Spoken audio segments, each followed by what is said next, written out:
Maraming salamat po, Ama. Hallelujah, Lord God. O Panginoon Diyos, muli kami ay nagpapasalamat sa iyo, Ama, sa pagkakataong ito na pinagkaloob niyo sa amin sa umagang ito, Lord God. Maraming salamat po, Panginoon Diyos, sa iyong mga salita, sa mga awitin, O Ama, Panginoon Diyos. Napakasarap isipin, O Lord God, na we are bound to that beautiful city, O Lord God. Yes. Kami ay papunta doon sa city na yun, Lord God, kung saan wala ng disappointment, Panginoon Diyos. Maraming salamat po sa mga awitin na ito na nagbibigay sa amin ng kalakasan at Panginoon Diyos, ng kapanatagan, Panginoon Diyos, na darating ang panahon, darating ang oras na kami makakarating sa lugar na iyon, O Lord God, kasama ang aming mga pamilya.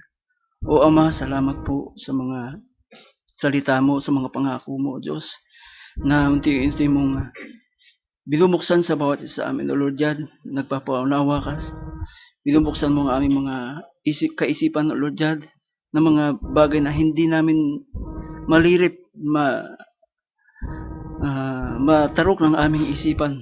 Ngunit ikaw, O Diyos, ang nagpapahayag. Ikaw ang nagbibigay ng kaunawaan, O Lord God. Maraming salamat po sa mga salita mo, sa mga pangako mo, O God. Tulungan mo po ang bawat isa sa amin.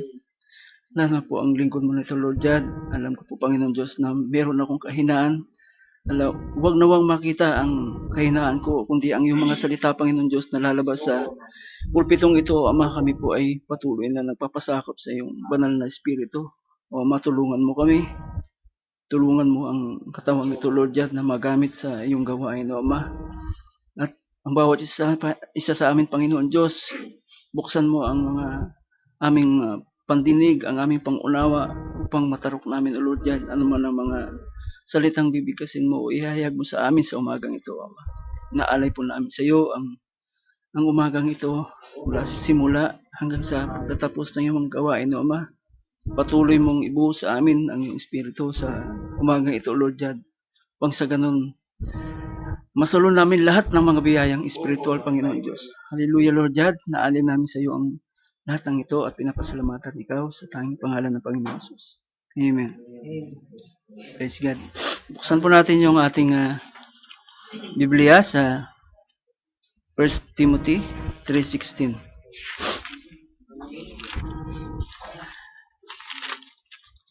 Alam niyo, napakadakila talaga yung Diyos. 1 Timothy 3:16. Sabi dito, and without controversy, great is the mystery of godliness. God was manifest in the flesh, justified in the spirit, seen of angels, preached unto the Gentiles, believed on in the word, received up into glory.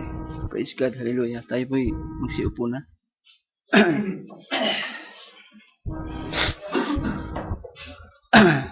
Una sa lahat, gusto kong batiin kayo ng magandang umaga at ganoon din sa ating banal na Diyos at sa mga nanonood sa internet sa umagang ito. Pagpalain nawa kayo ng Diyos na may gawa ng langit at lupa at i-bless niya tayo ng mga kaunawaan na siya magpapalakas sa ating pananampalataya. Noong nakaraang Friday na naalala ko, ang topic ay Godhead pa rin. At hindi ko man inaasahan na ganun ang magiging topic, pero yun ang yung binabasa ko before pa maganap yung message na nakaraan. So hindi ko na siya pwedeng palitan kasi yun na yung mga naka-line up ko. So praise the Lord, siguro ito confirmation lang no nakaraang message. Pagtutuloy lang para lubos nating maunawaan kung ano talaga yung kadyusan. Praise God. So sa ating binasa, sabi nga sa Tagalog, walang pagtatalo. Dakila ang hiwaga ng kabanalan. Sabi niya, yaong nahayag sa laman, pinapaging banal sa espiritu, nakita ng mga anghel, pinangaral sa mga bansa, sinampalatayanan sa sanlibutan, at tinanggap sa kaluwalhatian. So alam natin kung kanino pumapatukoy ang versikulo na ito. So ay pumapatungkol dun kay Jesus Christ the Son. No? Wala kasing ibang naghayag kung sino yung Ama, kundi yung bugtong na anak lang. Amen? The Elohim, the self-existing one. Alam natin na may katangian ang Elohim. Meron siyang mga karakteristik. Ang mga ito ay siya ay the Great Spirit, di ba? The all-powerful God, the omnipotent, makapangyarihan siya. The omnipresent, no? Sumasa lahat ng dako, sinasakop niya yung lahat ng dako. The omniscient. Anong ibig sabihin ng omniscient? Marunong sa lahat. The all-knowing God. The Father of all creation. Ama ng lahat ng nilikha. The Savior. The Healer. No? The Provider. The Source of life. So lahat ng ito ay mga katangian ng Elohim. No? Kung ating papansinin, ito yung mga karakteristik niya. Ano ba yung characteristic? Yung ibig sabihin ng characteristic, it applies to qualities possessed by the only one particular individual. Ito yung mga quality na tinataglay ng isang individual. No? Tumutukoy sa isang individual o bagay na mayroong pambihirang natatanging karakter. No? Miski tayo, meron tayong karakter. No, bilang individual, bilang tao, meron tayong kanya-kanyang karakter. Pero iba ang karakter ng Diyos. No? Kasi tayo, bilang tao, hindi naman tayo pwedeng maglikha. Hindi naman tayo pwedeng omnipotent. Hindi naman tayo pwedeng omnipresent. Kasi nandito tayo sa physical. So, Diyos lang ang meron noon. No? Yung characteristic na yun, mga omniscient, omnipresent. Ngayon, ating pansinin kung anong kahulugan ng, kasi sasabi ng Genesis 1:1, at Genesis 1:26, let us create man in our own image. Ngayon, ating tingnan yung ibang anggulo kung anong kahulugan ng likeness. Ang likeness, sabi niya, it is appearance, representation, picture, or image. O sa Tagalog, pagkakahawig. Di ba? Likeness, pagkakahawig. Halimbawa, saan mo ba maihahawig o maihahalin tulad ang Diyos? Siya ba'y tulad ng tao? Si likeness eh. Di ba? Siya ba'y godly o maka-Diyos? Siya ba'y puno ng awa? O siya ba'y spirit of kindness, love, honesty? Diba? Yun ang isang kahulugan ng likeness. Although maraming kahulugan ang likeness. Pero ating tingnan kung saan ba natin siya maihan tulad.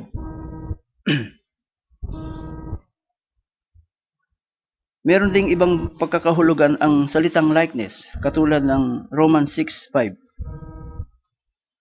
May sinabi dyan na Romans 6:5. Basahin natin. Romans 6:5. Sapagkat kung tayo nga ay naging kalakip niya dahil sa kawangisan, wangis, di ba? Ang kanyang kamatayan, ay magkakagayon din naman tayo dahil sa kawangisan ng kanyang pagkabuhay na muli. Or if we have been planted together in the likeness of his death. So, inahahalin tulad, no? Isang kahulugan ng likeness. Yung paano mo siya ihahalin tulad. Kagaya ba ng kanyang pagkamatay, no? O kung sabi niya, in the likeness of his death, we shall be also in the likeness of his resurrection. Kung paano ang Panginoong Jesus namatay, ganun din tayo mabubuhay. No? So yun yung kahulugan ng likeness. Likeness of a sinful flesh. Hinantulad siya sa likeness of a sinful flesh. Kung ating babasahin, nandun yan sa Romans 8:3. Kung sinugo ng Ama yung kanyang bugtong na anak. So, sa anyong katawang, anyong lamang salarin. So, doon ginagamit ang word na likeness. Isang anggulo yan na pwedeng gamitin natin na word likeness. Ngayon, ang image naman, representation. Ano yung representation? To reflect the likeness of. Larawan. No? Ano ba siya? Ano bang image ng, halimbawa, ng Diyos? Anong image ng langit? Heaven, di ba? Anong hugis ng tao? Anong image ng tao? Form of a man. Anong hugis ng word of God or Chopani? Form of a man. Di ba? Ngayon, babalikan natin ang Elohim. In the Bible, sabi niya, ang Elohim refers to himself as the I am.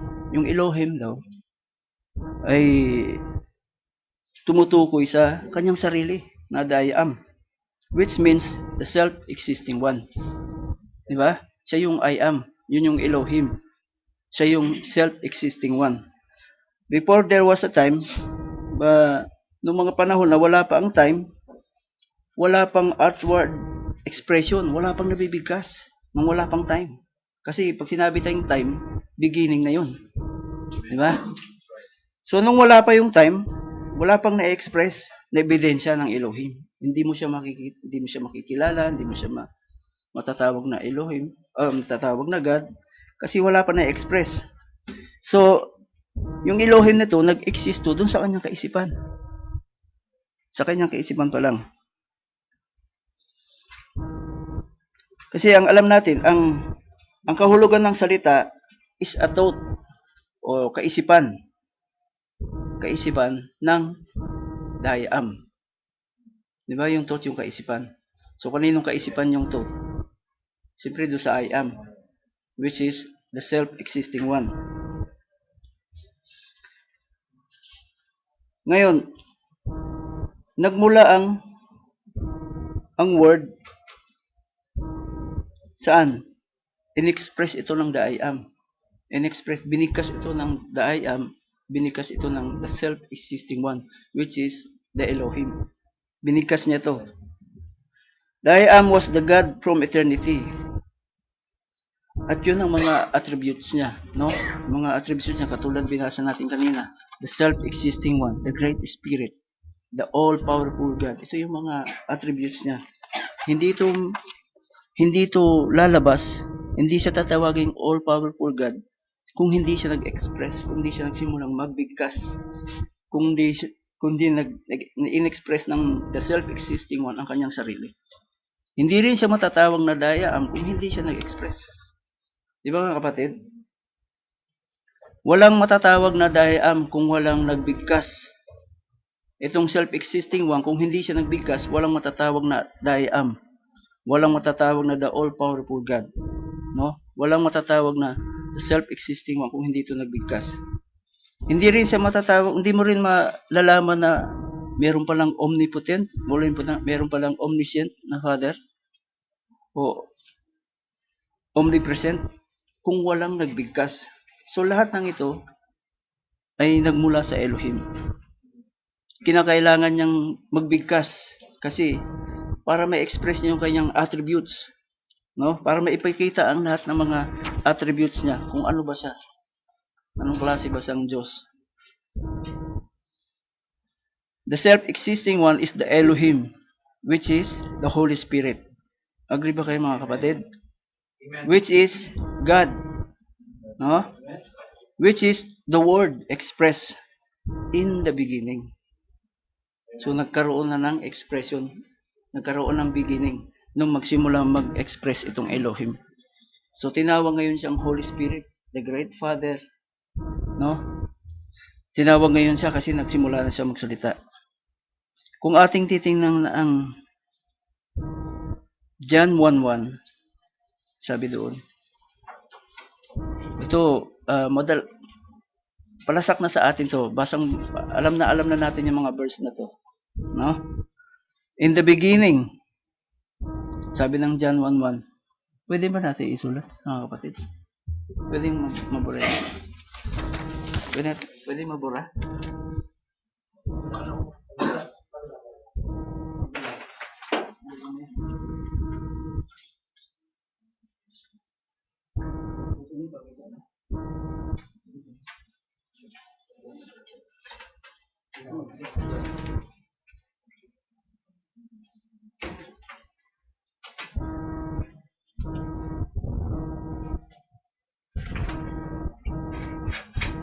Yung Elohim,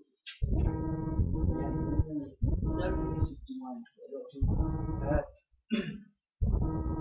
ang Elohim kasi,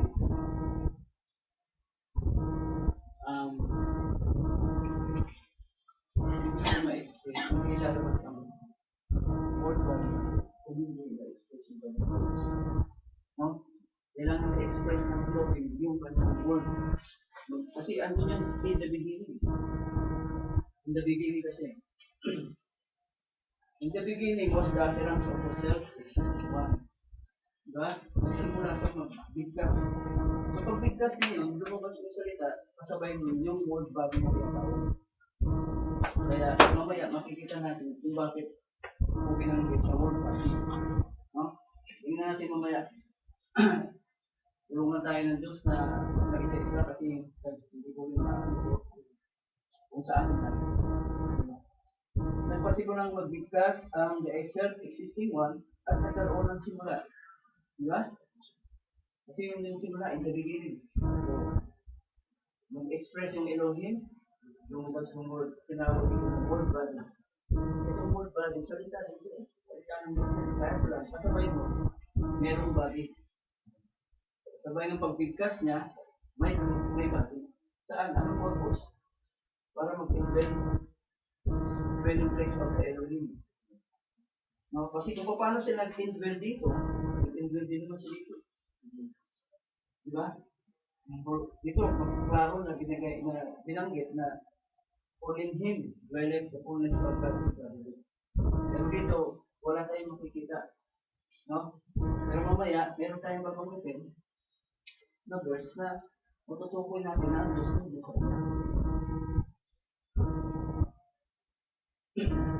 The Word. What's the Word? The first, sabi niya, nagpasimulang magbigkas ang self-existing one at nagkaroon ng simula. At sa beginning, pagbigkas parang nito, yung beginning. Sabay nito, the first manifestation of God from eternity was the Word. Ito na yung natawag na Word body. It was a supernatural body that went out of the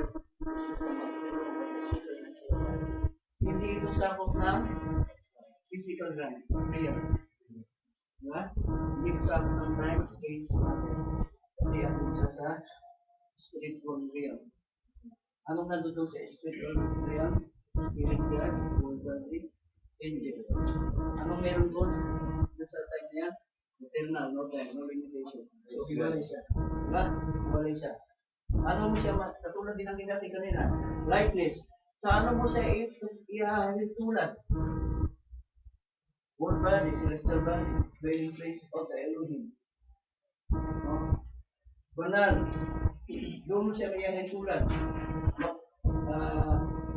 Mga Diyos, banal. No? Hindi mo siya pwedeng itulad sa tao. Although binanggit, man. No? Because he was in the form of man. Who is tao. Pero hindi siya tao na katulad nito ng flesh. No? Saan mo siya nayahin tulad? Maka Diyos. Likeness. Full of passion, nandito yun. Puno ng awa, spirit of kindness, love, honesty, spirit ng kabutihan na dito sa kanya. Yun yung likeness niya. Ngayon, image. Representation or to reflect the likeness of heavenly form of a man. No? She was formed in the man. Kaya lang na-identify ko dahil dito. no? Na-identify ito na he was born of dahil dito kasi ito nagawa na eh. So the word body nito in-express from the Elohim. Tandaan natin, hindi ito yung I am. I am yun nagsasalita. Ano mga kapatid, di ba? Yes, siya yung beginning. Ngayon, sabi pa doon, and the word was with God. John 1:1, di ba? And the word was with God. And the word body was with God. Hindi sila pwede maghiwalay kasi siyang spokesperson. Kagaya natin, individual. Yung boses ko, pag nahiwalay ito sa akin, pipina ako. Kasi isa yun sa characteristic natin. Isa yun sa attributes natin bilang tao. Ang Diyos may attributes din. Diba? Kasi nga, we are in the image of God. So, kung ano meron na Diyos, meron din tayo. Huh? So, yung kanyang word, hindi siya pwede maghiwalay. Nandoon siya kasi ito yung spokesperson ng Diyos. For by Him, all things were created. Diba? Although dito nakapatumpo yun, pero finished product to, pero tinutukoy niyang yun. Silang dalawa kasi. Ngayon, the word body is the mouthpiece of the Spirit God. That logos, which is the word body, spoke to Abraham. Ito yung nag-e-enmorphic. Nagpakita kay Melchizedek, kay Abraham. Diba? Kumain. Ito yung pillar of fire. Kasi nag-e-enmorphic lang siya, ginagamit siya ng Diyos. Nag-e-enmorphic lang siya. Diba? That logos is the Bible, both the promises and manifestation. The word body, which is the logos, came from the Elohim. So, kung ating titingnan, yung Elohim hindi mo iwalay sa kanya. Kaya yung nag-appeal kay Moises, siya pa rin yun. Through the Sophany. No? To the enmorphic. Yung Diyos pa rin yun. Diyos pa rin yung sa And the Word was God. Sabi niya, and the Word was God. Amen. Bakit? Siya pa rin kasi yun. The Word was God. This Word was God. Ngayon, kaya may body kasi pinunahan niya yung banal na espiritu. Kung ating titingnan naman, ito yung kalagayan.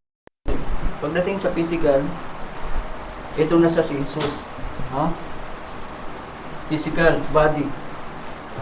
Terrestrial body. Wala. Kulang na number. Mga kapatid, sensyahan din na yung sulat ko. Sa taas yan. Pati yung limitation. Ha? Pati yung limitation. Limit. No limitation. Wala kayo. Hindi, Tapos yung trees. Double S. asa na? Etc. Ano yung trees na yun, bro? Ibang puno. Double E. Double E. Oo, kasi, ano yun eh, physical eh. So, ito naman, nilikha ng Diyos eh, di ba? Volume daw. Si Jesus ay salita ng Diyos na nahayag sa laman. Amen? Amen. Sana pong mapatukoy, dito na. Nahayag na siya sa laman. Amen. Si Jesus na laman ay hindi kasama ng Diyos sa pasimula. Maniwala ba kayo mga kapatid? Hindi. That's right. Laman siya, hindi siya pwede dito. No? So hindi siya pwede dito kasi laman siya. Ang salita ay binhi ng Diyos, monogen. Yung monogen ng Diyos, yung salita niya, word, yun yung naging laman. No, actually, ito rin yun. Ang salita ay may simula, pero dahil ito ay nagmula sa eternal na espiritu, ang salita ay eternal. No? Eternal ang salita. Pagkat ang salita ay Diyos. So yung salita ay eternal. Pero itong katawang laman, hindi. Amen. Amen. Kasi karon iski ito may beginning. Pero ang kalagayan niya eternal. Amen. Ito may beginning pero ang kalagayan niya physical. Kailangan niya mamatay. Bakit? May purpose para tubusin yung kasalanan natin. Hindi ngayon, nito kayang tubusin yung kasalanan natin. Hindi. Di ba? Hindi kaya nito eh. So, kaya nag-form into man siya. Para maganap yung purpose ng Diyos na tubusin tayo sa kasalanan. Amen. Amen. Ang salita ay kabuuan ng paglalarawan ni Jesus na nagmula sa kaisipan ng Diyos upang maihayag ang kanyang kaluwalhatian.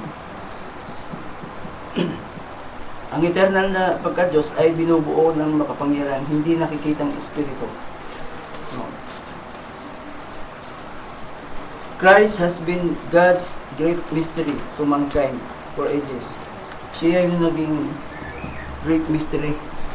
Kasi pinagtatalunan kung si Jesus ba ay Diyos, o anak ng Diyos, o second person in the Trinity. Marami kasi eh. Pero andito kasi yung pinaka-great na mystery ng Diyos. Bakit? Bakit mga kapatid? Ito yung maghahayag. Amen. Tama. I come in my Father's name. Di ba? Pero hindi niyo ako tinanggap. Nandito sa kanya yung karunungan, ang kaalaman. Basahin natin sa, hindi ko matukoy, pero sa Colossus siguro mga kapatid. Bakit kailangang lumitaw ang anak ng Diyos?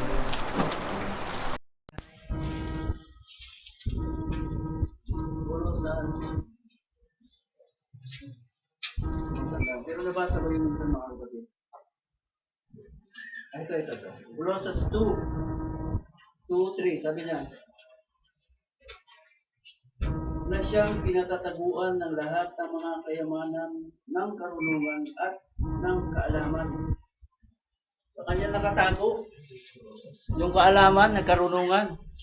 No? Bakit? Kasi hindi kaya nitong i-reveal kung sino yung Diyos. Eh, hindi naman siya ang lang eh. Diopani kasi siya eh. So, ang ginawa ng Diyos, ginawa siyang laman. Kaya sabi ng Biblia, pinadala ang kanyang bugtong na anak saan yung lamang salarin. Basahin niyo sa Romans 8:3. Ipinadala yung kanyang bugtong na anak saan yung lamang salarin. Ito na yun, salarin. Kasi fresh na eh. Para ano, ang purpose ito, tubusin tayo. Tubusin tayo sa kasalanan. Ngayon, the mystery of the Father-Son relationship was hidden. Nakahid kayo na, nakatago ngayon. Kaya nga sabi ng Hebrew, in diverse manners, God spoke in diverse manners, di ba? Sa mahabang panahon. Pero hindi ito nahayag sa kanila. Amen. Jesus, who was in the bosom of God, was sent to declare the Father. Amen? Amen. He was on the bosom. Kasi siya yung homology ng Diyos. No? Nung sinabi ni Archangel Gabriel na, Maria, manganganak ka ng isang bata. Yun na yung word homology. Yung seed, ayun na yun. Na lumabas mo sa Diyos. Maria. He was on the bosom of God. Ito, hindi ito pwede maging bigatin. Kasi Theophany siya. Ito lang ang pwede tinawag na bigatin. Kaya tinawag siya, who is in the bosom of the Father. Nandun siya, katulad natin. Yung anak natin, nandun na sa bosom natin, di ba? Time lang na, darating lang yung time na mailalabas siya. So ngayon, what is the first manifestation of God from eternity? Basahan natin ang Revelation 3:14. Ito na siya. Faithful witness, the beginning of the creation of God. Faithful witness, He is, sabi niya, and unto the angel of the church of the Laodicean write, this thing saith the Amen. The faithful and true witness, the beginning of the creation of God. Pansinin natin mga kapatid, itong verse na to, this thing saith the Amen. What is meant by Amen? Final. Diba? So, ang nagsasalita dito sa Revelation ng Panginoong Sus, kausap niya si John. So, yung sinasabi niya kay John, means final. Wala nang pagbabago. Kaya nga sinabi ng Biblia, ang sino man magdagdag o magbawas ng salitang ito o mulang ito, ay dadagdag sa kanya yung salot. So, ibig sabihin, final na itong sinasabi ng Jesus Christ, doon kay John. Amen. The final of God or something you agree. Mag-agree ka kung ito ay talagang totoo lang, di ba? That's right. Ngayon, who is the faithful and true witness? Sino ngayon itong tinutukoy ng faithful witness in the beginning of the creation? Ang anak, wala pa. No? First creation, the beginning of the creation. Nagsimula kasi yung tooth express eh. Kasabay nun yung word body. So ito siya. That's right. No? Ito siya yung faith, true witness. No, bakit natin sinabi na si Jesus Christ eh, siya yung amen, siya yung nagsasalita? Kasi siya nga yung nagkatawang laman. Sa 8:13, di ba? 8 Romans 8:3, sinubo ng Ama yung kanyang anak, saan yung laman? Sa larin. So siya nga yun, kinukonfirm lang ito, at the same time, ito. Nagko-confirm lang silang dalawa. And who is the faithful witness? Alam natin, siya lang yung pwede mag-witness doon kasi siya yung nandun sa heaven. Siya yung first creation. Pagdating dito, siya lang din yung pwede mag-witness. Bakit? He was on the bosom of the Father. He came from here. Siya yung nagkatawang tao. Kaya siya lang din nakakaalam sino ito. Sino yung Diyos? Wala nakakaalam sa Ama, Amen. kundi yung anak. At wala nakakaalam sa anak, kundi yung Ama. At kung sinong pagpahayagan nito, hindi ito ang nagpapahayag, ito. Bakit? Kasi yung lahat ng karunungan, kaalaman, nandun sa kanya nakatago. Amen.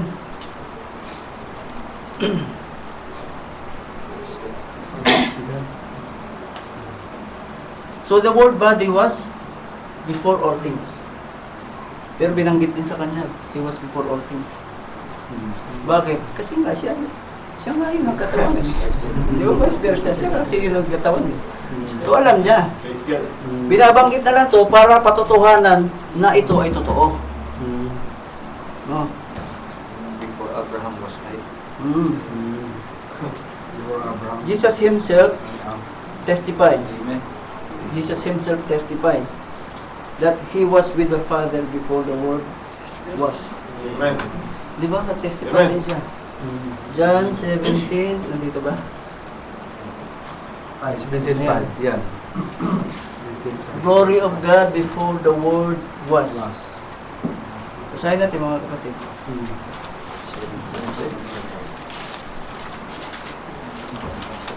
And now, O Father, glorify thou me. Basta di ba, mga kapatid? With thine own self, with the glory which I have with thee before the world was. Amen. Eh? Praise Meron na siyang glory. Ano yung glory? Ito siya eh. Siya yung glory. Ang Diyos, ang glory ng Diyos, Theophany. Di ba? So, ang glory ni Jesus Christ, ang Elohim. Di ba? Meron na siyang glory which I had before the world was. So, wala pa naman yung dito, na-create yung spiritual, yung heaven. Hindi natin na isulat dito. Hindi na-create na yung angel. Wala pa yung angel siguro. Nandun na siya. Or, kasi siya yung first creation. So, nandun na siya. So, doon pa lang, yung glory ng Diyos nakita na. Eh, inaangkin naman nito na yung glory niya, nandun na rin. Di ba?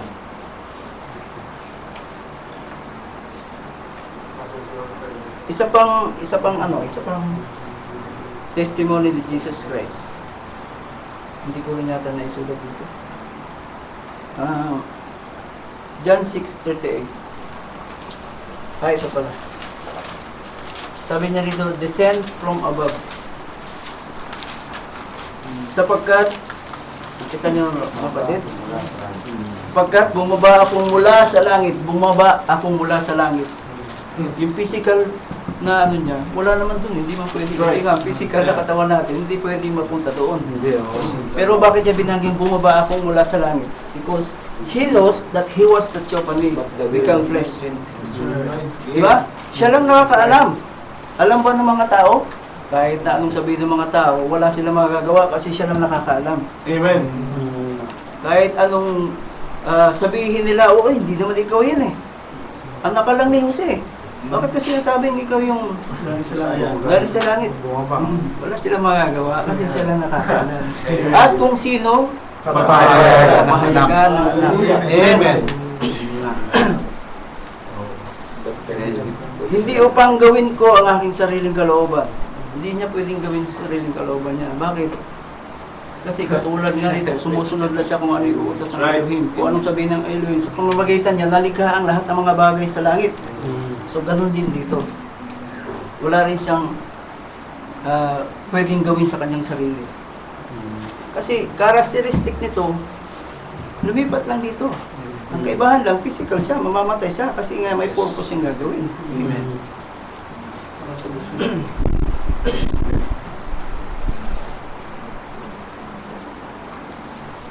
Ayun, hindi upang gawin ko ang aking sariling kalooban, kundi ang kalooban na nagsugo sa akin. So malinaw, no, yung verse na binabasa natin, malinaw na ito ay patutuon ni Jesus Christ. At alam natin na si Jesus Christ, siya yung Amen na binabanggit sa Revelation. Sinabing Amen, siya yung final. No?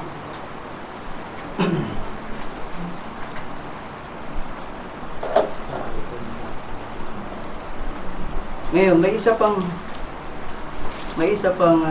ayun, yung binasa natin, yung 8:3. Kasi nga hindi magawa ng kautusan, although yung Diyos sa Old Testament nagbigay siya ng kautusan.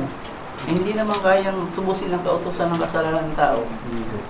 Hindi, di ba? Hindi kinaya ng kautusan. Kaya yung sabi sa Romans 8:3, sapagkat hindi magawa ng kautusan na mahina sa pamamagitan ng laman Amen. sa pagsusugo ng Diyos sa kanyang sariling anak. Bakit sinabi niya ng sariling anak? Hindi pa naman ito matatawag na anak. Kasi ito bigatin eh. So ito lang pwedeng tawaging anak. Kasi bigatin siya. No? Pagsusugo ng kanyang sariling anak na nag-anyong lamang sa langit. Likeness. In the likeness of this. No? Simple. Kaya lang ito, simple flesh na. Pero ito, hindi to simple. Glorified theophany ba dito. So in the likeness of that, pinadala yung kanyang buktong na anak. Inari na siya buktong na kasi nga, siya yung monogene, siya yung seed. Royal seed siya. Ngayon, ang Panginoon Sus, nag-testimony. Sinabi niya mga verse na binanggit natin kanina. Amen. Meron kayang ibang tao sa mundo o sa New Testament na testimony rin patungkol sa Panginoong Sus? Ano kaya tayo mababasa? John the Baptist also testified Jesus the Son was with the Father. Basahin natin. Tinestify ni John the Baptist na si Jesus Christ was with the Father. Basahin natin. John 1:18.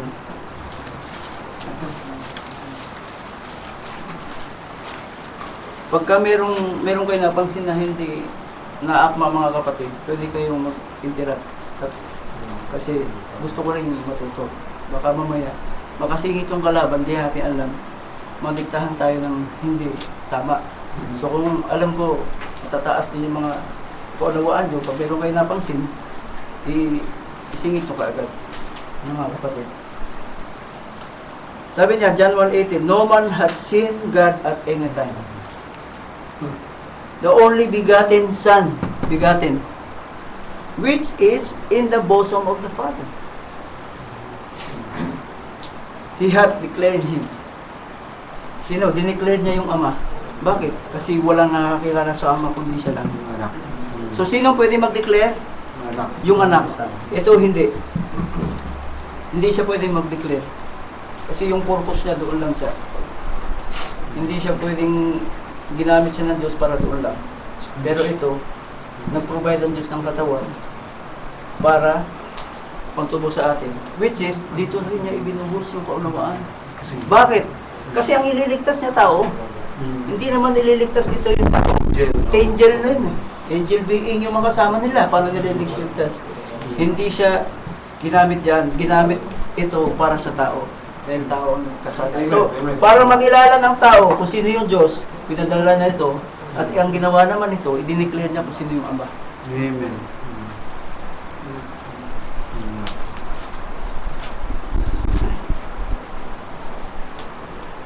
So alam natin ngayon na ang Panginoong Sus, siya ang nag-declare sa Ama. Kaya nga sabi niya sa ibang kasulatan, pumarito sa ako sa aking Ama. Sa pangalan Pangalan na aking Ama. ng aking Ama. Praise God. Ngayon, what is meant by the beginning of the creation?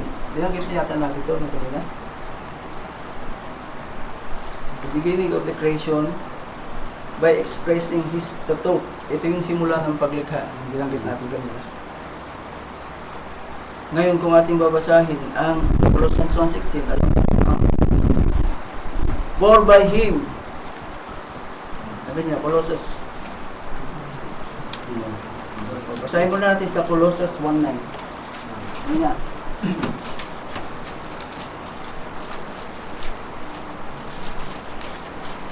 Colossus 1:9. Colossus.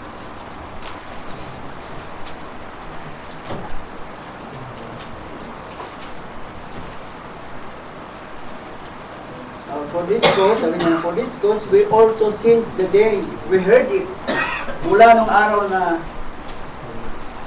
aming narinig ito, ay hindi kami nagsitigil ng pananalangin. Excited? Excited sila? Hindi sila nagtigil ng pananalangin at paghihingi na patungkol sa inyo upang kayo'y puspusin ng kalaman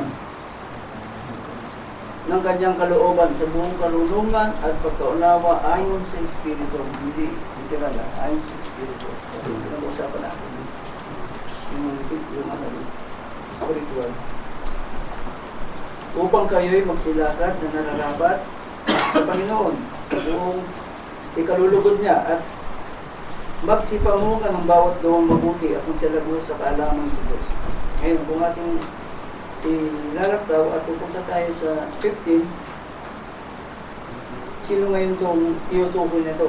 Na siya ang larawan ng Diyos na hindi nakikita. Who is the image of the invisible God, the firstborn of every creature. Firstborn na. Pero kung ating babasahin yun, who is the image of the invisible God? Dalawang patutukuyan ito mga kapatid. It's either physical or spiritual world. Kasi pareho silang image of God. No? Pareho silang image of God, of the invisible God. No? Ang isa, Jeopardy, ang isa, physical. Pero may tinukoy dito, the firstborn of every creature. Sino papatukoy? Doon sa Jeopardy. Di ba? Doon siya tutukoy sa Jeopardy. For by Him, sabi niya, 16 ha, were all things created. For by Him, were all things created. Pero kanino sinasalita to? Kanino sinasabi, pinapatungkulan ni Pablo sa Panginoon Jesus? Kasi hayag kay Pablo kasi. Kung sino yung tutukuyin. Hayag kay Pablo. Ngayon kung hayag kay Pablo, nawa, hayag din sa atin. Amen. Praise God. Amen. Sabi nga, for by Him were all things created that are in heaven. See, in heaven. Anong ginawa sa heaven? Stars, angels, ano ba, marami pa siguro mga bagay sa heaven na ginawa. That in heaven, and that are in earth. Okay? Visible, yung mga hindi nakikita. And invisible, yung mga nakikita. Whether they are be thrones, kung ito ba ay thrones, kapangyarihan, kung ito ba ay kapangyarihan o dominions o papapasakop. Sa heaven ba walang pagsasakop? Hindi, di ba? Sa heaven ba walang thrones? Meron. Principality sa heaven wala? Meron. Powers meron? Meron. All things were created by Him and for Him. Sa physical meron bang dominions? May thrones? Meron. nakaraang mga panahon, may mga thrones, may mga naghahari, may dominions, may principalities. Solomon. Kaya nga sinabi po, visible and invisible, doon sa mga hindi nakikita at doon sa mga nakikita. Amen. All things were created by Him. Both, pinapatungkulan doon sa dalawa. Kasi ang tinutuko dito, visible and invisible. Amen. So ang isa patungkol doon sa physical, ang isa patungkol doon sa Spiritual. spiritual. Lord, Pero binabanggit ito ni Paul, naka-address doon sa physical. Bakit? Kasi hayag sa kanya na yung physical na tinutuko niya, ay siya rin yung Jeopardy na loob. Yung nagkatawang naman. Amen? Praise God. Amen. He is before all things. Praise God. And by Him all things consist. No? Itong si Jesus Christ sa physical, hindi natin pwedeng i-advocate na He is before all things. Kasi physical yan. Literal na katawan. So yung literal na katawan, hindi natin pwedeng dalhin doon sa in the beginning. Kasi itong katawan na ito, hindi talaga kung pwede ito, kaya eternal yun. Dito nga lang sa atin, pag umakyat ka ng mataas na building, nalulula ka na. No? Ibig sabihin, yung katawan mo, may limit. Pandito lang sa physical realm. Pero ang glorified, hanggang doon sa eternity kahit saan siya pumunta. That's right. Ngayon, bakit tinukay ka sa Panginoong Sus? Kasi He is also the image of the invisible God. Yes. So, kung paano nila in-address sa Panginoong Sus, automatic tutuko yan doon in the beginning. Kasi He is the monogene of God. That's right. Naandun na siya. No, naandun na siya. Yung seed na yun, siya yung seed ng Diyos. And by Him, all things consist. No? Nakita ng Ama sa kanyang kaisipan na yun, pag na-express yung kanyang bugtong na anak, doon sa kanyang bugtong na, yun yung magiging dahilan ng paglapit, pagbalik loob ng mga tao na nilikha ng Diyos sa kanya. No? Kasi, sabi ng Romans, for all have sinned and come short of the glory of God. So, walang ibang po pwedeng maibalik ng mga tao para sa ating Diyos, kundi ang kanyang bugtong na anak lang. So, lahat ng mga bagay, patungkol sa physical, ay tumutukoy sa anak. Ngayon, pagkatapos na niyang magkapi yung kamatayan, at lahat ay maibalik na. Wala na siya pwedeng ibalik kasi nandun na sa kalagayan ng spiritual. So lahat ng bagay may ibabalik sa dating kalagayan na spiritual, banal, eternal, wala nang kamatayan. No? Colossians 1:18, sabi na, and He is the head of the body. Sino na yung tinutukoy? Ang Panginoong Jesus. Ang Tiyo pa niya, hindi mo na pwedeng itukoy na head of the body. Kasi yung head of the body is the church.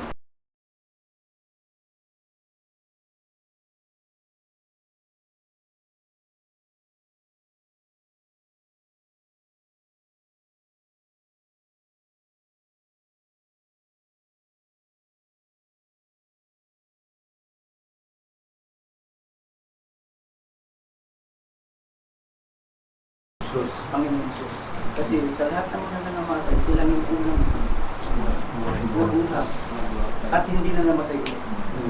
Anong nangyari sa Panginoong Jesus? Umangat siya sa langit. Na glorified body. Yung katawan ba niya kagaya natin? Hindi. Kasi nung umaangat siya, hanggang sa matabunan siya ng ulap, hindi siya nakita ng mga apostol. So yung katawan niya, iba, hindi katulad sa atin. Kasi yung atin, pag umangat tayo, hindi natin kaya yung pressure doon sa taas. Mag-disintegrate tayo, sasabog tayo. Kasi yung katawan natin, physically, sasabog itong time na to. Pero ang Panginoong Jesus, hindi.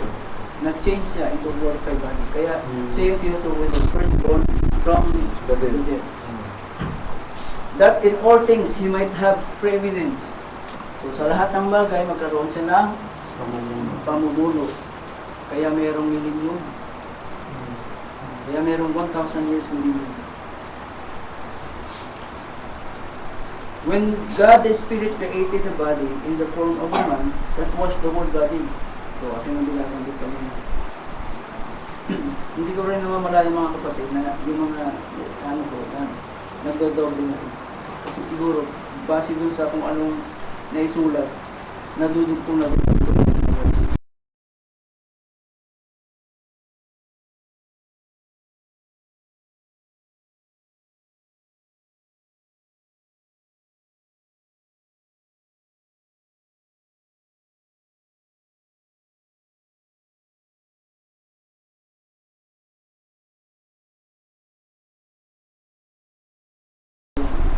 Kalahatan, hindi na siya omnipresent.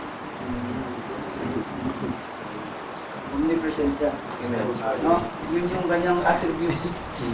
Na kung nanahan siya sa Panginoong Sus, hindi ibig sabihin na yung buong Diyos Doon nandun sa katawan, nawala na siya, hindi na niya sinama yung Langit. kalahatan, langit, wala. Hindi ganun ang Diyos. No, hindi natin sa That's right. kulong doon. Ganun din sa Tiyopane. Yung kung nanahan siya sa Tiyopane, ibig bang sabihin hindi na omnipresent ang Diyos? Hindi. Nagsalita ang Diyos kung magitan ng Tiyopane. Kasi siya yung mouthpiece. Let there be light, let there be heaven, let there be stars, let there... Di ba? Yun ang naging scope man niya. Doon din binase yung forma ng tao kung paano ginawa ng tao.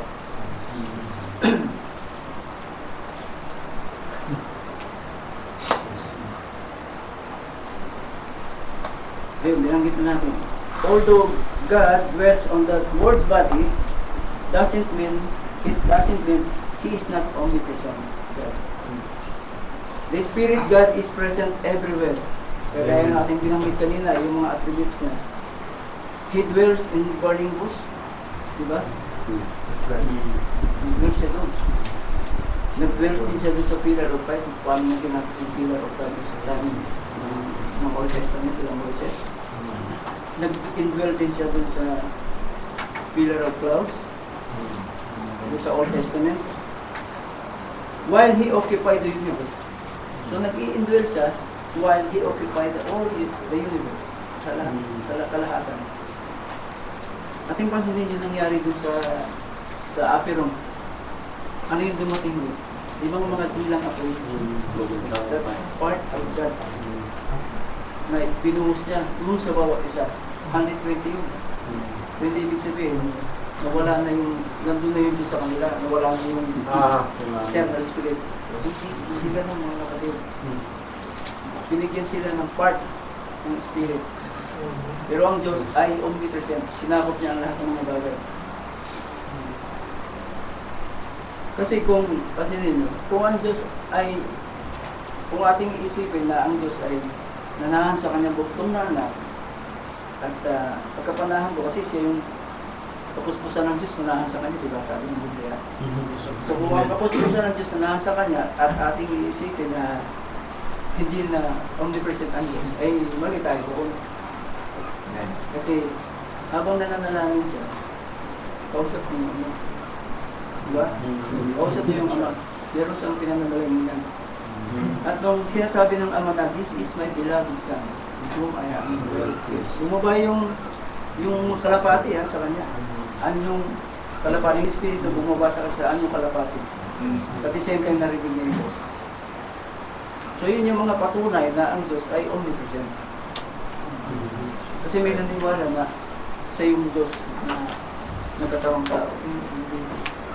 Hindi yung ginamit ang Diyos. So paano siya send ng mga angel? So ganun din niya pinadala yung ganun din ng anak.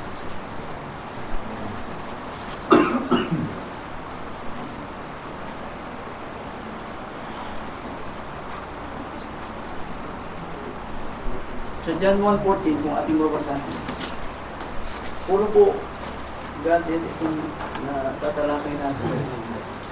Praise God. Hindi naman siguro nakakasawa. Kayo magsasawa mga kapatid. Dahil yung Godhead, napakagandang mensahe, napakagandang pag-aaral. Alam nyo, pag nahayag itong Godhead sa inyo, kahit sino pang umarap sa inyo, hindi kayo matitilan. Basta alam nyo yung Godhead. The Word was made flesh and dwelt among and we beheld his glory, the glory of the only begotten of the Father, full of grace and truth. See? Full of grace and truth. So siya yung truth, the only begotten of the Father.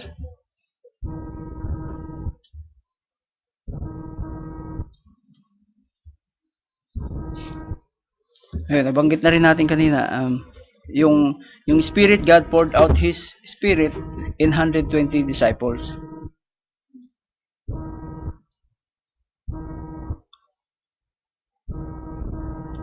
Ngayon, nung sinabi ng Panginoon Jesus na ang lahat ng kapamahalaan sa langit at sa ibabaw ng lupa ay naibigay na sa akin. Ibig bang sabihin na wala na ng power yung Ama? Hindi, di ba? Ang anong binigay sa kanya? Kapamahalaan. No? Kapamahalaan sa ibabaw ng lupa. Natandaan niyo ba si Adam? Di ba binigyan din siya ng kapamahalaan? Kaya lang hindi na i-manage si Adam eh. Nagkasala siya eh. So sa kanya ngayon ibinigay. So hindi ibig sabihin na wala nang pamamahala ang Diyos. Hindi. Kasi nga ang Pangulo ng Panginoong Sus ay ang Diyos. Ang Pangulo natin ay ang Panginoong Sus. At ang Pangulo ng asawa ay asawang lalaki. Nakita niyo yung sequence? Di ba yung sequence? Nandoon yun. God is the head of Christ. Christ is the head of the church. And man is the head of the woman. Diba yung sequence nung pagiging Godhead.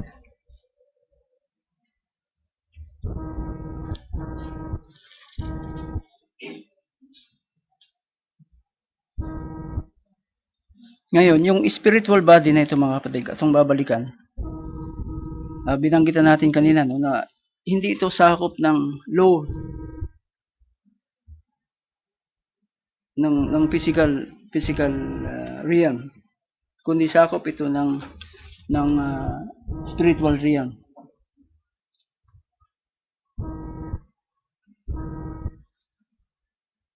Kasi doon sa 1 Corinthians 15:44, mayroong binabanggit kasi na natural body and spiritual body. No? Sa 1 Corinthians 44.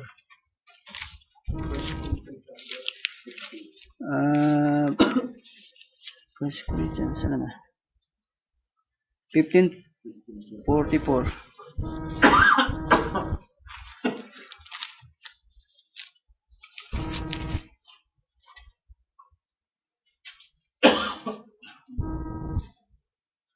It is sown a natural body, it is raised a spiritual body. There is a natural body, and there is a spiritual body. So, diyan ngayon papatungkol yung spiritual body dun sa word body. No, celestial body. At yung natural body ay papatungkol naman dun sa physical body.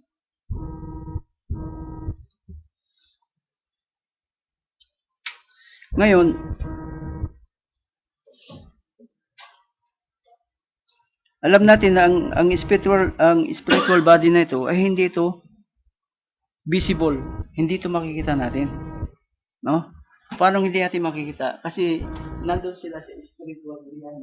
Maliban lang na itulot ng Diyos na ipakita itong tsokani o angel spirit dun sa ating nakikita.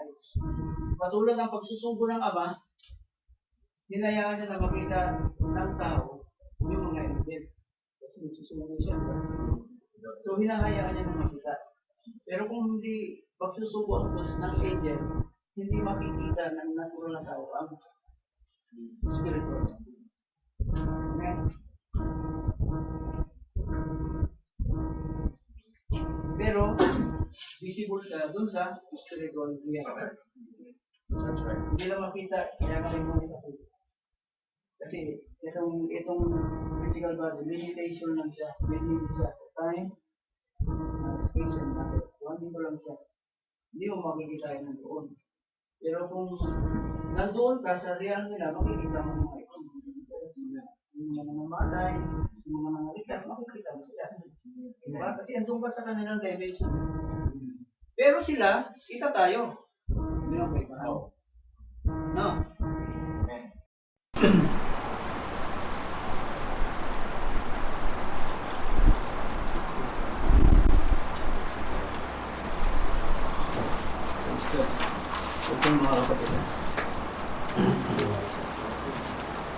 Ngayon, tignan natin tungkol sa vision or pangitain. Meron bang literal na nakasulat sa Biblia na meron talagang literal o physical na nakaranas ng pangitain? Yung vision, alam niyo yung vision. Yung vision kasi minsan natutulog ka o hindi ka naman tulog, parang nakapikit ka lang, tapos meron nakikita mga imahe, mga vision, nakikita. Naranasan ko yan nung ako'y nandun sa ibang denomination na fasting kami, tapos nananalangin siya habang nakaganon ako. Nakikita ko na marami daw ako ng huling isda. So tinanong ko dun sa pastor, "Pastor, ano ba ibig sabihin na marami ako ng huling isda?" Naku, magiging magagawa. Hindi ko mapinansin yun. Hindi ko mapinansin. Pero mahirap yun mga kapatid. Vision lang yun. It's either maging totoo or hindi. No? Vision. Natutulog ka. Iba naman yung natutulog ka, pero nagkaroon ka ng panaginip. Kaya ang Diyos nangungusap by vision or by dreams. Nangungusap siya doon. So ngayon, tingnan natin kung anong kaibahan ng pangitain doon sa open vision. Nakadilat ka na nakikita mo yung mga supernatural things. Sinong pwede nating i-example?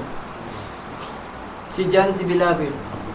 Dilat siya nung nakikita niyo yung vision. Di ba? Naghihirap siya doon eh. Hindi naman sinabi ng Biblia na tulog siya. Nagkaroon siya ng panaginip. Kundi dilat siya. Naghihirap siya doon sa Patmos. Nung makita niya yung vision, nung dinala siya ng Espiritu doon sa ibang spiritual realm. Di ba? So nakita niya yun. Sa Old Testament ba, meron ba nakatala na merong vision na literal but not in physical appearance? Sabihin, nakita mo lang talagang vision na hindi talaga lumapit sa iyo katulad ng angel na lumapit. Di ba? Kasi pag sinabi natin physical, meron talagang lumapit sa iyo na nakapag-usap katulad kay Abraham. It was vision, pero yung literal physical na appearance ng angel nakapag-usap. Pero ito naman, vision na hindi physical, nakita mo lang sa vision mo. Sa Numbers 24:4. Sabi niya, siya ay nagsabi na nakarinig ng mga salita ng Diyos na nakakita ng pangitain ng makapangyarihan sa lahat na nalulugmok at nakadilat ang kanyang mga mata. So nakita niya yung vision. Dahil nakita niya yung vision, nawalan siya ng lakas. So, pero dilat yung mata niya. So may nangyayari na yung vision, totoo. No? Totoo na nangyayari talaga. Na nakadilat ang mata at may nakita siyang pangitain. Sa Old Testament pa yun, mga kapatid. Ha? Sa Numbers 24:16, ganoon din. Nakadilat din yung mata niya. Ha? Ngayon, tingnan naman natin yung vision literal na physical naman, physical appearance. Amen. Sa 1 King 19:5, sabi niya dyan, at siya ay naghiga at natulog sa ilalim ng punong kahoy na inebro, at narito, kinalabit siya ng isang anghel. So literal siya nilapitan ng anghel at kinalabit. So vision din ito, pero merong nagpakitang talagang physical appearance.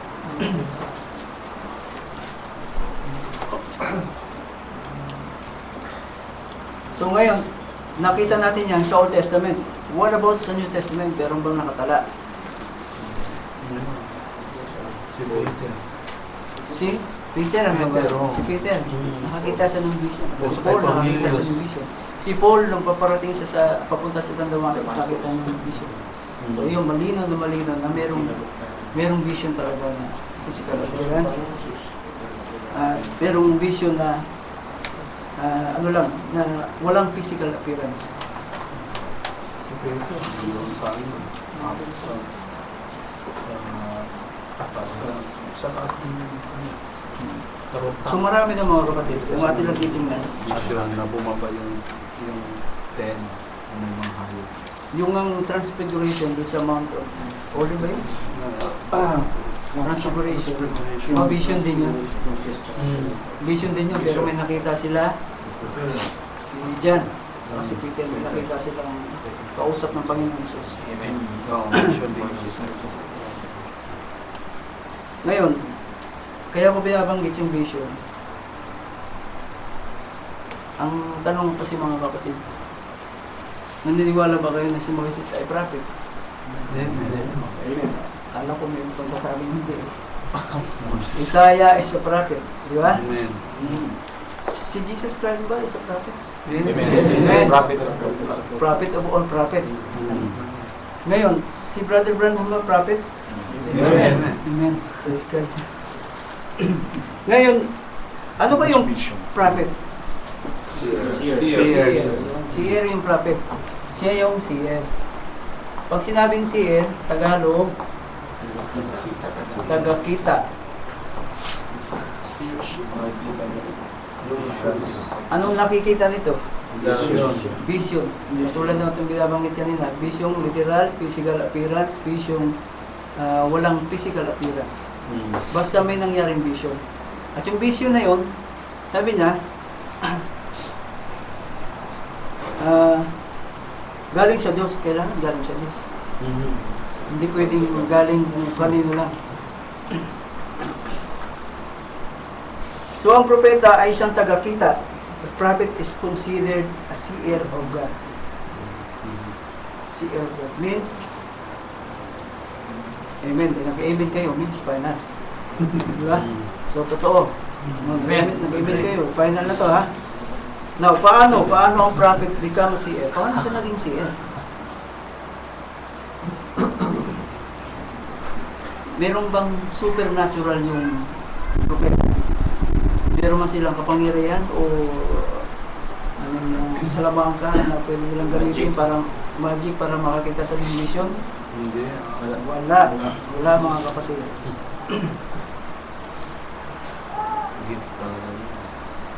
A prophet become a seer because God spoke unto him in a vision or dreams. Di ba? Yun lang yun. Yun yung kahulugan niya. Kaya siya naging seer dahil ang Diyos ay nangusap sa kanya sa vision or dreams. Sabi nga ng Deuteronomy, kung ating tatandaan, kung ang, hindi ko makatandaan, na sabi niya, kung ang propeta ay magsalita, Deuteronomy 18:18. tulungan niyo mga kapatid. 18:18. Natin. Kasi magandang pag-suporta ito para 13? 18:18. 22. Isang propeta nagsalita ng pangalan ko. Pagka ang isang propeta ay nagsalita sa pangalan ng Panginoon, kung ang bagay na sinasabi ay hindi susunod o sumunod, hindi mangyari, kung ang mga bagay na yun ay hindi mangyari, sabi niya, ay hindi sinalita ng Panginoon. Kapag ang nakita daw ng isang propetang ito sa vision niya ay hindi natupad o nangyari, yung vision niya ay hindi ganda sa Panginoon. Amen? Diba? Ang bagay na yun, ang propeta na yun ay nagsalita sa kahambugan. Nagyayabang lang yung propeta na yun. Na kunyari, meron siyang vision. Na kunyari, nangusap ang Diyos sa kanya. Oh, yung old Na flag. kunyari, nagpakita sa kanya ang Diyos sa panaginip. Diba? Yung pala, hindi. Yung old prophet. Huwag mong katakutan siya. Huwag kang matakot sa kanya kasi bulaan siya. No?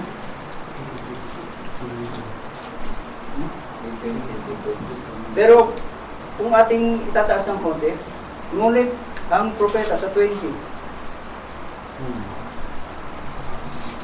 ito ba? Ngunit ang propeta na nagsasalita ng salitang may pagpapalalo, pagyayabang, diba? Sa aking pangalan, o ginagamit siya pa yung pangalan ng Diyos. Ginagamit niya yung pangalan ng Diyos para magyabang siya. Na hindi ko inuutos sa kanyang salitain. Hindi ko na inuutos ng Diyos sa kanya. No? O magsasalita sa pangalan ng ibang mga Diyos, ay papatayin niya ang propeta nito. So, Yun mga kapatid, yung vision, kailangan galing sa Diyos, galing sa Espiritu. Kasi kaya nga siya tinawag na seer, tagakita. Kasi ang Diyos nangusap sa kanya. So paano man malalaman kung siya ba talaga yung totoong propeta? Binanggit na kanina, pag hindi natupad, hindi huwag kayo maniwala. Di ba? Pag hindi natupad yung vision nyo, huwag kayo maniwala. So hindi yung galing sa Diyos.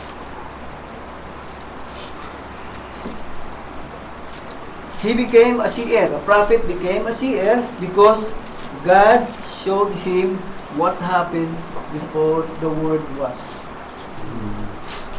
Natandaan niyo yung nangyari kay Moises? Anong ginawa ni Moises? Sinulat yung buong Genesis. Hindi lang buong Genesis, may karugtong pang mga libro. Paano niya may susulat yung 5 libro na yun kung hindi nangusap ang Diyos sa kanya? Matalino ba si Moises? Si Moises matalino. Kasi siya nga yung papalit sana kay Paraon, di ba? Talino siya.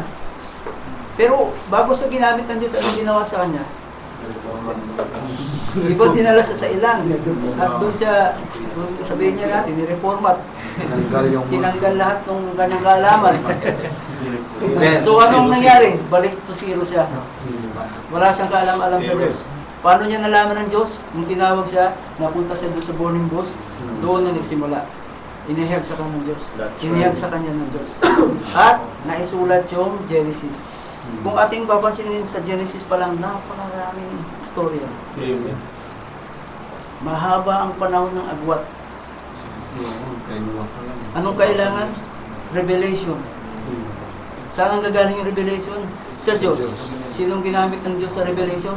Prophet. Sinong may prophet? Seer. Kakakita.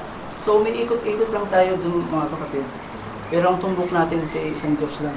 At nang nagbibigay lang kaunawaan. Amen. Amen. Sabi niya, God showed him what happened before the world was, and the things must shortly to come. Binabanggit yan sa Revelation. Di ba? Kay John the Beloved. Kung ano yung nangyari before the world was, binanggit. Saan binanggit? Sa propeta. Pagdating sa Revelation, yung mga things shortly to come. Kanino binanggit? Kay John the Beloved. Di ba? Binanggit kay John the Beloved. Basahin natin. Revelation 1 yata.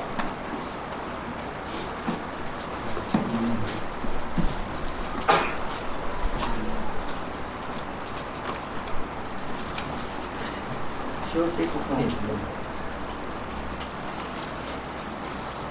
Ito. Revelation 1:1. The revelation of Jesus Christ, Jesus is the prophet, which God gave unto him. Binigay ng Diyos sa kanya. To show unto his servant things which must shortly to come. Okay? To come pass. And he sent his signified it by his angel unto his servant John. John is the servant.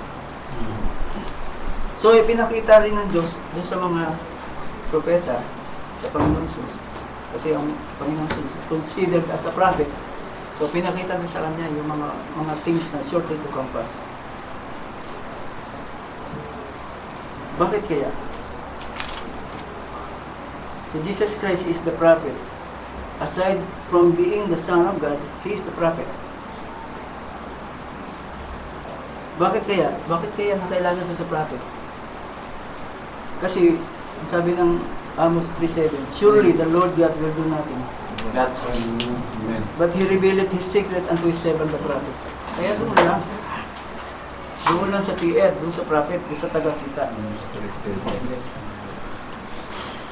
Ngayon, si Jesus Christ, meron siyang prefiguration. Sa Old Testament, binabanggit na kasi siya. Merong, ang tawag nito, parang pahapyaw. Prophecy. Pahapyaw na mangyayari ito doon sa kanyang itong mga. Sa Exodus 23:20, 23. 23, verse 20 to 23. Behold, I send an angel Yung angel, angel is messenger. No.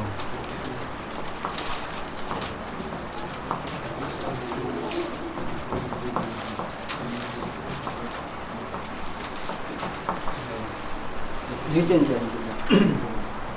Before this, sabi niya, to keep thee in the way and to bring thee into the place which I have prepared. Beware of him. Mag-ingat kayo sa kanya, sabi niya. And obey his voice. Sundin niyo yung kanyang salita. Provoke him not. Huwag niyo siyang dalhin sa pagkagalit o subukan. For he will not pardon your transgression. For my name is in him. See? Sino ngayon na may dala ng name? Itong bukong laman. Amen. Ito, hindi naman ito tinawag na Jesus. Word of God. So, doon na sa kanya. But if you thou shalt indeed obey his voice, sabi niya, I'll do all that I speak. Gagawin niya yung lahat ng sinabi niya. Then, I will be an enemy unto thine enemy. And an adversary unto thine adversary. O mine angel shall go before thee and will bring thee in. So, dito sa versikulo na ito, mga kapatid, na ang Diyos ay nagpapadala ng messenger to perform the very will of God. No? Ginamit niya yung mga angel. Angel is messenger. So, sino man ang hindi sumunod dito, sabi niya, magalit ang Diyos.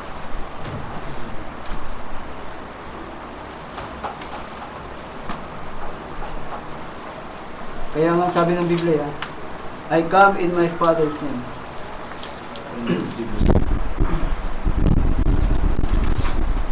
And then sinabi niya sa John 5:22-23, For the Father judgeth no man, but hath committed all judgment unto the Son, that all men should honor, papurihan, honor the Son, even as they honor the Father.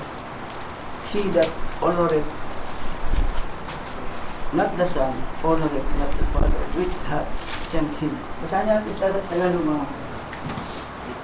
Para mas malinaw. John 5:22.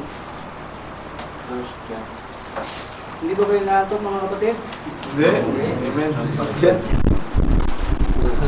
Huwag ba kayong antok, please? John 5:22-23.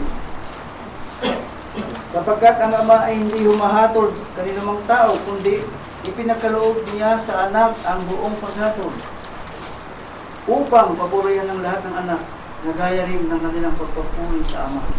Para magkaroon ng takot ng mga tao sa Panginoon. Para i-recognize ng tao na pinadala ng Diyos yung panagutong ng anak. No? Ang hindi magpapuri sa anak ay hindi nagpapapuri sa Ama. Nasa kanya yung nagsubo. So, kinaan natin i-recognize yung anak. Hindi pwedeng ibaliwala. Hindi just na siya ay tao o laman, hindi. Dahil yung Elohim na Great Spirit nandun na lahat sa kanya. Kailangan bigyan mo siya ng papuri. Just to recognize Him na siya rin yung Tiyopani kasi nagkatawag na. So recognize mo siya. Yun ang sabi ng Biblia. Kung sinong hindi magpapuri sa anak, ay hindi niya pinapuri ang Ama. So kailangan i-recognize mo siya. Hindi mo siya pwedeng pag-iwalayin. Kasi kung paano ito naging mouthpiece of the Elohim, ito mouthpiece din ng Elohim. Di ba? Anong sabi niya? Lahat ng sinasabi ko ay hindi galing sa akin, kundi galing sa Ama na nananahan sa akin. Siya mismo nagsalita.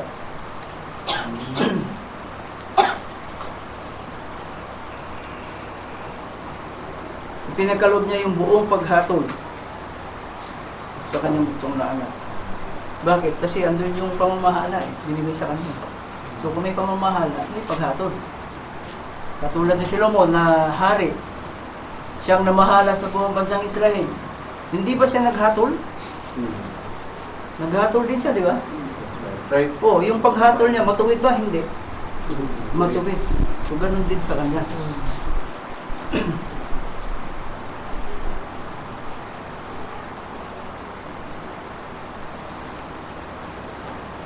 Ngayon, kanina binanggitan natin yung sinabi ng patotoo ng Ama sa kanyang anak. Sabi niya, ito ang sinisinta kong anak, na siya kong kinalulugdan. Siya ang inyong pakinggan. Hear ye him. Bakit? He is the seer. He is the prophet. He is the Son of God. So, kailangan natin pakinggan siya. That's right. Sino pa? Yung pinagpahayagan nito. Wala nang kakilala sa ama eh. Kundi siya, wala nang kakilala sa ama, sa anak, kundi yung anak. At kung sinong nais pagpahayagan nito, sino pa yun? Yung mga propeta na sinugo ng Diyos. Kasi doon sila kumukuha ng karunungan, kaalaman sa kanya. Nandun sa kanya nakatago, siya nagpahayag sa ama. Ngayon, nagpatotoo yung nabanggit natin kanina, nagpatotoo itong si Jesus Christ. Yung bang patotoo niya, totoo o hindi? Totoo. John 8:14. Sumagot si Jesus at sa kanila'y sinabi, bagamat ako'y nagpapatotoo sa akin din, ay totoo ang aking patotoo. Sapagkat nalalaman ko kung saan ako nanggaling at kung saan ako paroroon. Amen. Saan siya nanggaling? Dito. Saan sa paroroon? Dito. Amen. Bumalik siya. Doon sa spiritual realm, He is the Word of God. Pagdating sa Revelation, tinawag din siyang Word of God. Anong nangyari? Bumalik siya sa dating kalagayan na niya. Amen. He is the Word of God. Sa Revelation, nabasa ko yung kanina lang.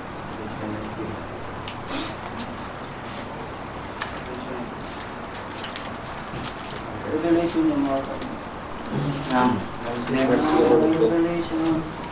1932. Praise God. Salamat sa kapatid. And he was clothed with a vesture dipped with blood. Yun ang susang tinutukoy dito, di ba?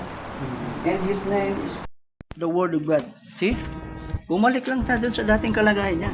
He is the Word of God. Amen. This is the Word of God. This is the Word of God. So, bumalik. Tapos na yung kanyang tungkulin. Nung matapos na yung matubos yung kasalanan ng mga tao, na pinili ni Elohim mula sa kanyang kaisipan, pinadala niya yung bugtong anak para tubusin yung mga kanyang nandun sa kaisipan.